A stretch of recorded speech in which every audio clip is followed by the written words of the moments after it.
What if, every day, your life could be just a little bit easier?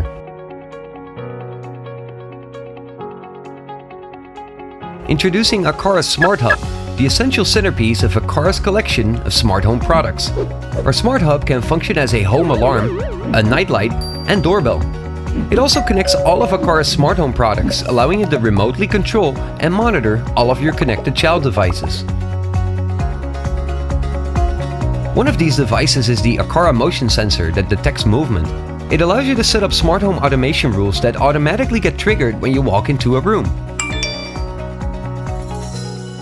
Our water leak sensors can notify you when any water is detected. This is great for keeping an eye out on those vulnerable spots in your home, so you can put your mind at ease. Our wireless switches can be used to control any connected smart home products, as well as running whole scenes of automation rules.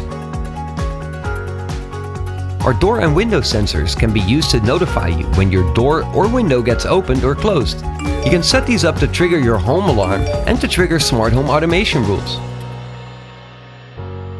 The Aqara temperature and humidity sensor can be remotely monitored from your phone or tablet. With our smart plug, you can make any device a smart device. You can remotely turn the socket on and off, as well as monitor its power usage in real time. Aqara smart home products can be set up for voice control, allowing it to run whole smart home automation scenes by voice. What's the temperature in the living room? The living room temperature is at 27 degrees Celsius. Is the front door closed? Front door is closed. Turn the reading light on. Okay, the lights are on. Apple HomeKit integration allows you to control and monitor your Aqara devices using Siri on any of your Apple devices. With Aqara smart home products, you can easily set up an affordable smart home and make the small things in life a little bit easier. Good night. Good night enabled. Good night.